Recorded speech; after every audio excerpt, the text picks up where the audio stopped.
आदिति और विवान फोन पर बात कर रहे थे। आदिति अपनी फैमिली से मिलने अपने घर जाना चाहती थी, पर विवान ने उसे जाने से मना कर दिया। आदिति को इस बात पर बहुत गुस्सा आया। उसने कहा, ठीक है, मैंने कॉन्ट्रैक्ट नहीं पढ़ा, पर ऐसा मैंने आप पर भरोसा करके किया था। मुझे नहीं पता था कि आपने उसमें ऐसी कोई क्लॉज भी डाली हुई है।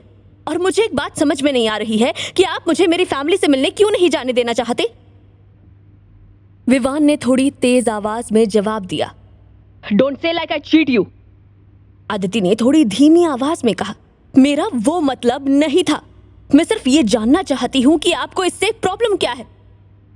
विवान ने एक गहरी सांस भरी और बोला, Aditi, I think we should meet, हम मिलकर सारी बात करते हैं। आदिति ने कहा, ठीक है, मैं रेडी होकर 12 बजे तक होटल पैराडाइज पहुंच जाऊंगी। विवान बोला, no, we will meet at coffee shop near Paradise. Aditi ने ओके बोलकर कॉल कट कर दी। वो बहुत ज्यादा गुस्से में थी। फोन रखने के बाद आदिति उठी और जल्दी से तैयार हुई। थोड़ी देर में ही विवान से मिलने के लिए वो निकल गई। कॉफी शॉप पहुंचने के बाद उसने देखा विवान वहां पहले से ही था। वो एक टेबल पर बैठा उसका वेट कर रहा था। आदिति उसके पास पहुंची और बिना किसी हाय हेलो के उस पर बरस पड़ी। उसने गुस्से में कहा, ये सब क्या है विवान? आपने इसके बारे में मुझे पहले क्यों नहीं बताया? और मैं अपने ही घर वालों से क्यों नहीं मिल सकती? विवान ने उसे शांत करते हुए कहा, रिलैक्स, पहले शांति से बैठ जाओ, फिर बात करते हैं। Don't create the scene. Aditi ने गुस्से में एक चेयर खींची और उस पर बैठ गई। विवान ने उससे पूछा, क्या लोगी? आदिति ने उसे खा जाने वाली नजरों से देखा और बोली, मैं यहां कुछ खाने पीने नहीं आई हूं, मुझे बस अपनी बात का जवाब चाहिए। आपने मुझे जाने से क्यों रोका? विवान ने कहा, लिसन आदिति, मुझे तुम्हारे जाने से कोई प्रॉब्लम नहीं है, पर आई थिंक इस समय तुम्हें ट्रैवलिंग अवॉइड करनी चाहिए। शायद तुमने डॉक्टर शुभी की बात सुनी नहीं थी। उन्होंने कहा था कि तुम्हें एक्स्ट्रा केयर करने की जरूरत है। आदिति ने कहा, मुझे पता है, मैंने उनकी सारी बातें ठीक तरह से सुनी भी थी और समझी भी थी, बट मुझे याद नहीं कि उन्होंने मुझे ट्रैवलिंग करने से मना किया हो। विवान ने उसे समझाते हुए कहा, अब वो एक एक बात तो मेंशन नहीं कर सकती है ना, इतना तो आपको कॉमन सेंस यूज करना पड़ेगा। ट्रैवलिंग से आपको प्रॉब्लम हो सकती है। आदिति ने फ्रस्ट्रेट होते हुए कहा, आप समझते क्यों नहीं? अगर मैं अभी अपनी फैमिली से नहीं मिली तो फिर 1 साल तक उनसे नहीं मिल पाऊंगी। एक बार प्रेग्नेंट होने पर मैं अपनी फैमिली के सामने नहीं जा सकती हूँ और मुझे बेबी के डिलीवर होने तक वेट करना होगा। इसीलिए मैं बस एक बार उनसे मिलकर आना चाहती हूँ। पापा की तबीयत अपनी आंखों से एक बार देख कर आना चाहती हूँ। इतना कहते हुए आदिति की आंखों से आंसू आने लगे। विवान उसे रोते देख थोड़ा परेशान हो गया, पर उसे आदिति की हेल्थ की ज्यादा चिंता थी, इसलिए उसने बहुत शांति से आदिति को समझाने की कोशिश की। वो बोला, मैं तुम्हारी बातों को समझ सकता हूं आदिति, पर फिर भी मुझे लगता है कि तुम्हें नहीं जाना चाहिए। आदिति को समझ में नहीं आ रहा था कि वो विवान को अपनी बात कैसे समझाए। उसने गहरी सांस भरते हुए अपने गुस्से को कंट्रोल किया और बोली, ओके फाइन, अगर हम इस बारे में डॉक्टर शुभी से बात कर ले तो कैसा रहेगा? अगर डॉक्टर मुझे जाने की परमिशन दे देती है तो फिर तो आपको कोई प्रॉब्लम नहीं है ना? विवान ने थोड़ी देर सोचकर कहा, ठीक है, अगर डॉक्टर शुभी परमिशन दे देंगी तो मैं कुछ नहीं कहूंगा, मगर अगर उन्होंने मना कर दिया तो फिर आप भी जिद नहीं करेंगी, डील? आदिति ने अपने बैग से अपना फोन निकालते हुए कहा, डन।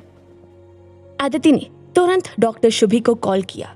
शुभी ने कॉल पिक करके कहा, hi Aditi, how are you? Aditi ने कहा, आई एम फाइन डॉक्टर, वो आपसे कुछ बात करनी थी। शुभी ने कहा, हाँ बोलो, कोई प्रॉब्लम तो नहीं है ना?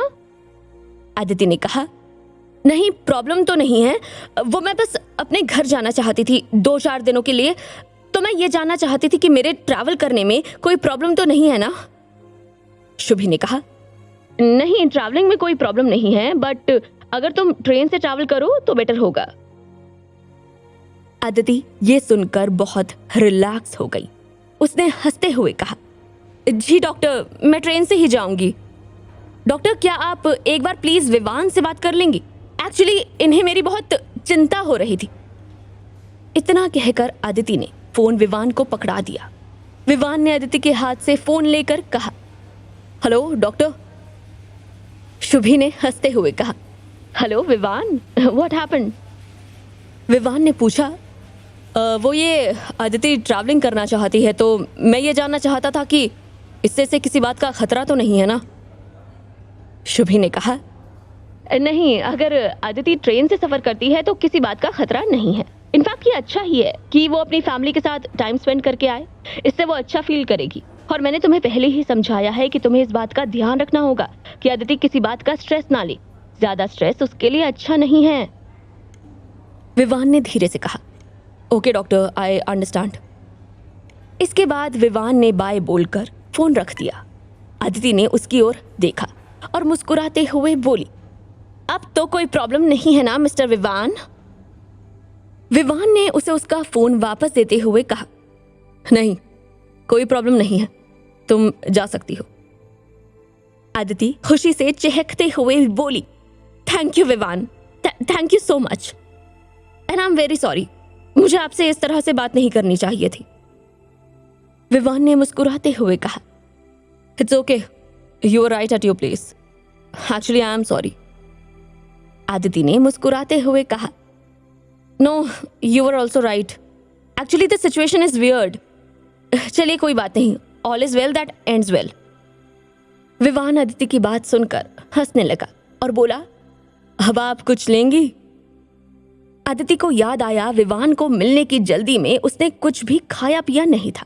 उसने कहा, I would like to have sandwiches and chocolate milk, that's it. Vivaan ने वेटर को बुलाकर ऑर्डर किया, फिर अदिति से पूछा, तो तुम कब जाने वाली हो? अदिति ने जवाब दिया, आज शाम की ट्रेन से जाऊंगी। विवान ने कहा, ठीक है, एक बार मुझे कॉल कर देना कि तुम ठीक से पहुंच गई हो। अदिति ने सिर हिलाते हुए हाँ में जवाब दिया, फिर बोली, बट प्लीज आप कॉल मत करना, वहां रहते हुए मैं आपसे बात नहीं कर पाऊंगी।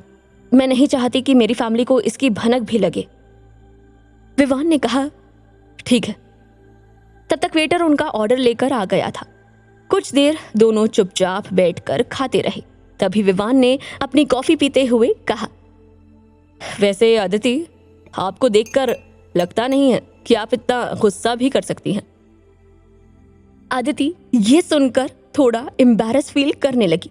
वो बोली, सॉरी, मुझे सच में कभी इतना गुस्सा आता नहीं है, बट यू नो, ये सब वो हॉर्मोन्स का रिएक्शन होगा। विवान ने मुस्कुराते हुए कहा, या आई अंडरस्टैंड। उनका खाना खत्म होने के बाद अदिति ने विवान को थैंक्स कहा और वहां से चली गई। अदिति बहुत ज्यादा खुश थी। आज वो फाइनली अपनी फैमिली से मिलने जाने वाली थी। हॉस्टल पहुंचने के बाद अदिति ने देखा कि रावी उसका वेट कर रही थी। उसने पूछा, तू कहाँ चली गई थी? पता है मुझे कितनी चिंता हो रही थी। अदिति ने रावी को उसके और विवान के बीच हुई सारी बातें बताई और फिर वो बोली, मैं शाम को घर जा रही हूं। रावी ने थोड़ी चिंता करते हुए कहा, तूने क्या सोचा है? घर पर आने वाले टाइम के लिए तू क्या बताने वाली है? आई मीन, तू अगले 1 साल तक उनसे नहीं मिलेगी, तो इसके लिए तुझे उन्हें कुछ तो बताना ही होगा ना। अदिति ने सीरियस होते हुए कहा, हाँ मैंने सोच लिया है।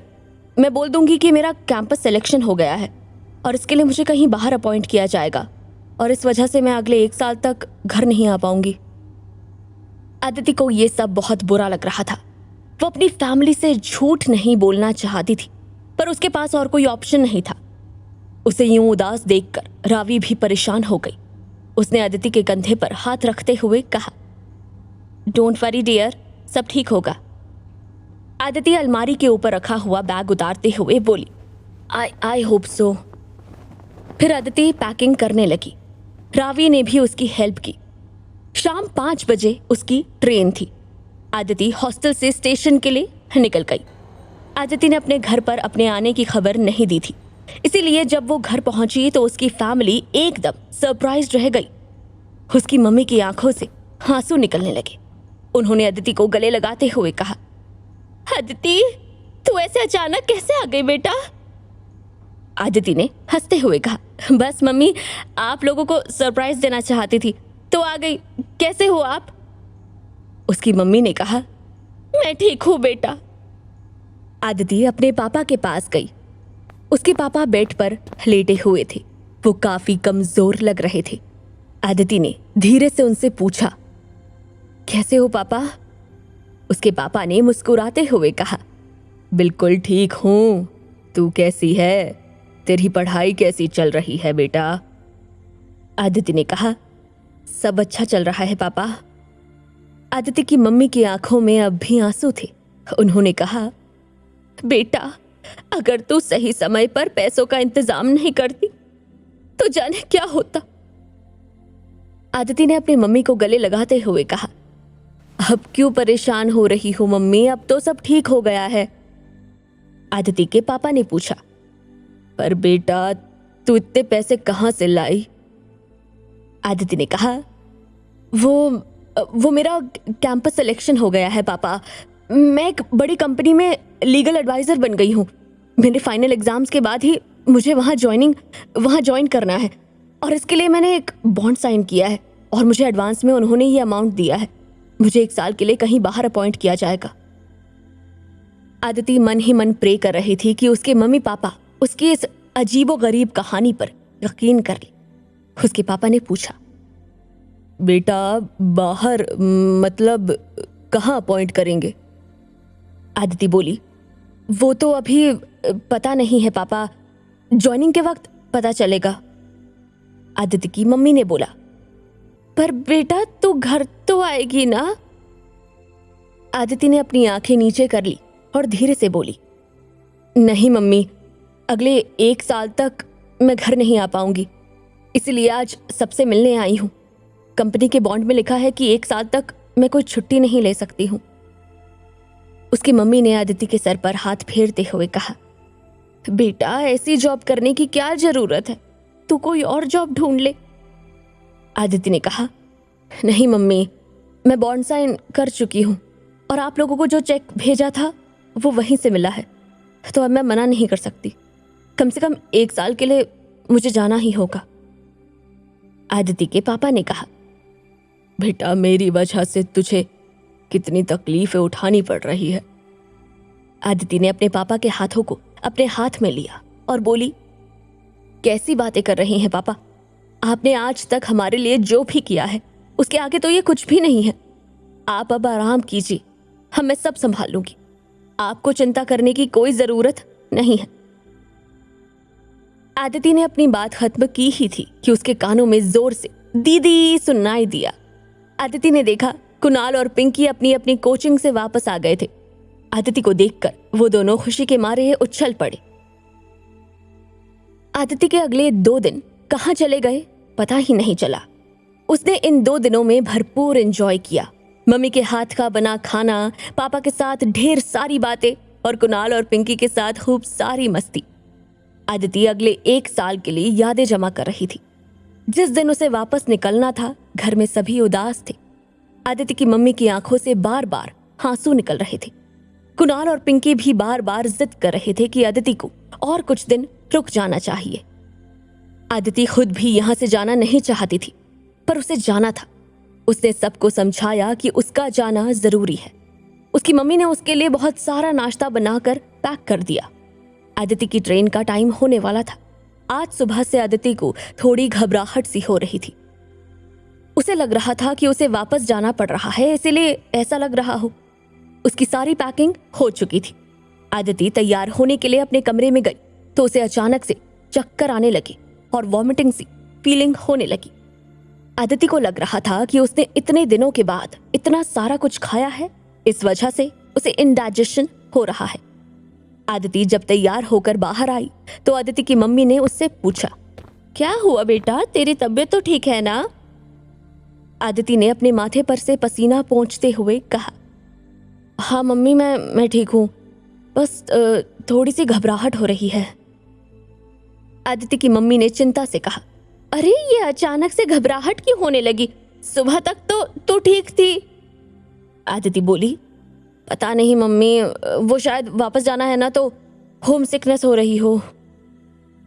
आदिति की मम्मी ने प्यार से उसके गाल पर हाथ फेरते हुए कहा, अपना ध्यान रखना बेटा। अदिति ने अपने मम्मी पापा के पैर छुए और कुणाल और पिंकी को गले लगाया। फिर वो अपने घर से वापस आने के लिए निकल गई। यहाँ बस इतना ही। आगे की कहानी जानने के लिए सब्सक्राइब करें पॉकेट एफएम चैनल को और बेल क्लिक करके अगले एपिसोड का नोटिफिकेशन पाएं। लेकिन आप सारे एपिसोड अभी सुनना चाहते हैं तो डाउनलोड करें हमारा pocket FM app. Link description में है, जहां आप पाएंगे इस शो के सारे एपिसोड्स और साथ ही इसके जैसे और भी बेहतरीन शोज। तो देर किस बात की, अभी डाउनलोड करें पॉकेट एफएम ऐप।